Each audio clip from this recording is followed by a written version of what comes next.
Today it's all about storage, how I store things, mainly the bottles, the jars, the containers, the bags, and everything else. I happen to be filming this in January, and for me that's always a good time of year to go through the fridge, the pantry, the dry storage, and just get rid of all the things that have gone bad, that I don't need, or the bottles of stuff that I just have no idea of what they even are. There are many of those for me. So I'll be sharing some of the things that I do to keep myself organized and ultimately make things a little bit more efficient for me in my bar. And you don't need to be a YouTube cocktail channel to be into something like this. The first thing we should talk about are bottles. And the easiest and cheapest way to store something in a bottle is to use an old bottle. Now, if I save a bottle from the recycling bin, it needs to have a purpose and a function. And sometimes I might save something because I like that it's a screw top, or I like the shape, or I like the size. For instance, these old Kruba bottles are nice because they're 1 liter and they're screw top. It's perfect for like a batched cocktail or eggnogs. I used to save my old Appleton bottles, but the shape is not ideal. And I was continually adding more used bottles to that collection, like way too many Appleton bottles. I also really like the smaller Fever Tree bottles. These are great for small amounts of syrup or juices when I'm making a video. This one has my lemon acid solution. These also fit in the dishwasher nicely. They're not too tall. Now, sometimes I try to remove the labels from bottles, and sometimes when I'm 10 minutes into scraping with hot soapy water, I give up and I throw the bottle away, and then I contemplate how I spend my time. And I've seen all the tips for this: to stick it in the oven, to boil them, to use a blowtorch. There's a WD-40 method that doesn't work. And there's just no easy and consistent way because all of these labels have different adhesives and they're just all different. But I have found that the most consistent way is to make sure that not only is the label wet with warm water, but the inside of the bottle is too, so you're warming up that adhesive to loosen it. Or you could just leave the label on, take some masking tape over it, and label it with whatever you have inside of it, and your problem is solved. These are some of my favorite bottles. These are from the Kauai Juice Company. That's a place that makes juice on the island of Kauai, and I'm pretty sure you're supposed to turn these back in before you leave the island. But I took some home. I like putting pineapple juice in them. It just makes me happy. They're from Kauai. Memories of vacation there. And what's nice is the screw top, it's pretty universal. If you have an old orange juice bottle, maybe even a Gatorade, some of those will fit on these bottles. So you're probably not going to have these, but if you see them on the channel, they're from Kauai and I like them. All right, let's talk about swing top bottles. These are also great, but I don't love the way that they look on camera because everyone seems to have them nowadays, and they're pretty much all the same. You can tell that they're all cheap ones from China, and they don't look great. But out of all the swing top bottles that I really like, I love the squared ones. And the reason is, in the refrigerator, these just stack together nicely. So you can have multiple rows of them, or at least for my refrigerator. I also have these smaller ones, and I only have one of them available right now because I usually put syrup in them, and then I've been keeping them in the freezer. Glass is a little tricky in the freezer, but what I do is I freeze it with the lid open, and then once it's frozen, I close the lid. I don't do that with juices because juices expand a lot more than a sugar syrup will. So be careful if you're putting glass in your freezer, but I do like these squared ones because they just stack together so nicely. Another bottle that I use often that you will see here on the channel are Crew bottles. And I'm kind of precious with these because they can be expensive, and since they're dishwasher safe, I like to put things in here that I know will need to be cleaned frequently or at least sometime soon. I also just like the way that they look, especially the chubby bottles, and I use them often when a syrup or a juice is going to show up on camera. While these are great for a whole bunch of reasons, they're most known for their removable bottom, which means you can put them in the dishwasher. And even if you're not putting them in the dishwasher, you can clean them easily. Now, this video is not sponsored, but many of these were sent to me by Crew, and I did a sponsored video with them several months ago now. But a majority of these bottles are ones that I have paid full price for myself, and I've been using them for over 3 years now. So if you're interested in any of these, you can save 20% off your first order of $50 or more by checking the link in the description. It's an affiliate link, so your purchase will go to help this channel as well. I found these cheaper plastic bottles on Amazon that come with a screw top.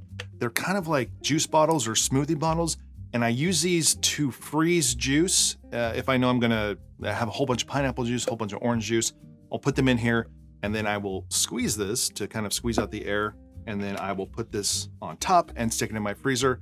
I've not had one of these break on me yet. I'm pretty sure not dishwasher safe, so be careful with that. And the lids are somewhat universal. I pretty much save all of my old lids. So if I kill a bottle of anything, I keep the lid, whether it's like a juice or a bottle of rum, and then I keep it here on the back bar. I have one that's for all the threaded stuff, one for all the corks. So that way, if I ever need a lid for anything, I have them somewhere. Now, you might not want to save every lid, but at least having a few different sizes means that if you have a bottle that you're saving, or you lose a lid, or whatever it is, you'll have a backup somewhere. One more bottle are these little squirt bottles, and they're great for small amounts of syrup. And these specific ones, I don't know if they're dishwasher safe or not, but they have a nice little squirt top, similar to like sriracha or other hot sauces. I may have actually melted one or two of these in the dishwasher. I can't remember. But things that I don't use too often, like maple syrup or honey, I'll put in here. Sometimes grenadine. They're a little bit harder to clean, but I just like the size because they stack together nicely in the refrigerator. So instead of just like one bottle that has maple syrup, I can put like 4 different ones next to each other. It takes up the same amount of space. Now that we have something to store all of our syrups and liquids in, how do you keep them to last longer? Well, I keep everything in the refrigerator, and I also use sodium benzoate as a preservative. It's in this bottle right here. This basically makes all of my syrups last way longer than they did before. I'm not going to go over how to use this or how to make this, but you can watch a video from Darcy O'Neill. I'll put a link up here to that, as well as the episode description. He'll walk you through the process, how to make it. But I've been doing this now for over a year. I'll have a link to these little bottles that I use as well. And actually everything in this video, I'll leave links to where I found them, whether it's an affiliate link or just the actual place that I got it. Another thing that makes things like this a little easier is getting smaller little syringes. So this is a 1 milliliter syringe, and it has markings all the way up to 1 milliliter. So it's very handy. If you want to get fancier, one of the things that I bought a few months ago is a pipette that goes all the way to 5 milliliters. So if you want to be exact in your acid adjusting or your preservatives, you might want to invest in one of these. I'll leave links to this as well. Oh, and one more thing about these preservatives is that if you have questions or doubts because it's not natural, a preservative or something like that, this is the wrong place for that. I don't worry myself with the purity of my sugar syrups that I'm using to add to alcohol. Everything in moderation, I guess. I just recently switched over to using these glass containers with lids. I picked these up from Crate & Barrel, and I've moved my sugar and my cherries to my maraschino cherries for garnishes. And one of these even has a leftover cherry syrup. I find them easier to use than threaded jars, and especially the threaded jars that cherries come in or their garnishes. But the act of getting the cherries out of the jar they come in, it just makes your life easier. And not having the threads means it opens and closes easily. They go into the dishwasher easily as well. So they were pretty cheap. They're kind of are nice looking glasses as well. But I like this style here. It's easier to get into than like a swing top jar.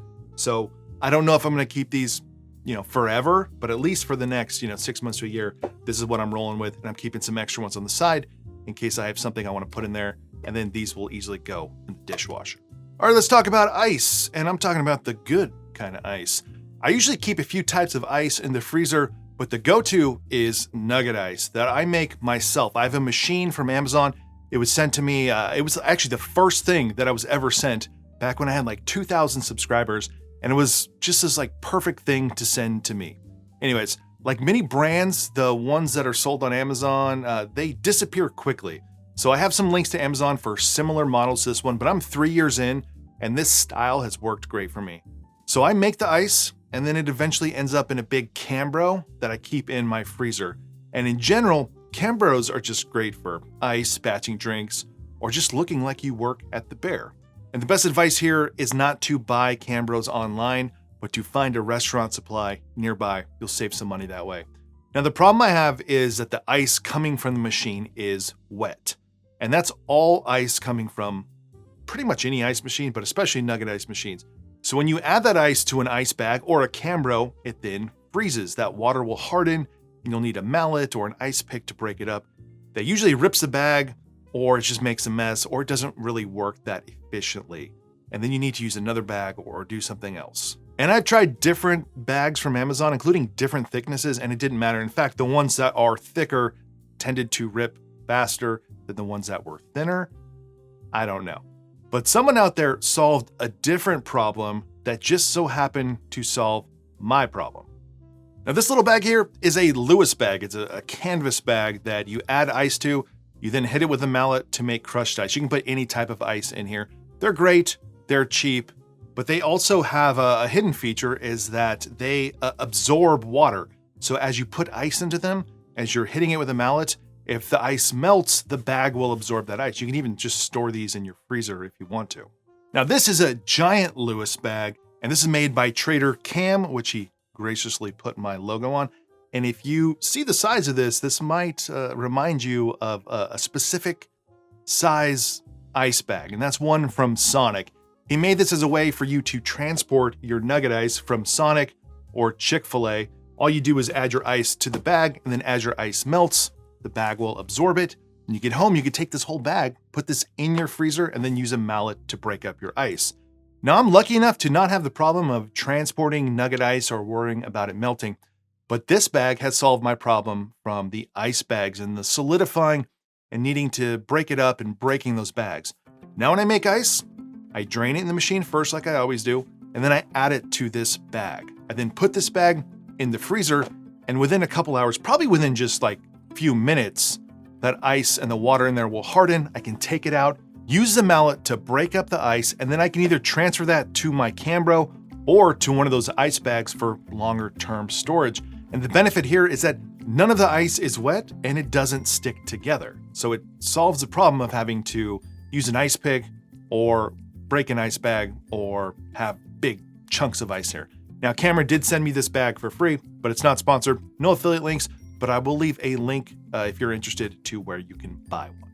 So there you go, just a little insights into how I store some of the things that I use most often here on the channel. And I have had a bunch of requests over the last couple years for a tour, behind the scenes type video, how I make these videos and so on. However, this is not a real like functioning home bar. This is really for video. This is really for YouTube.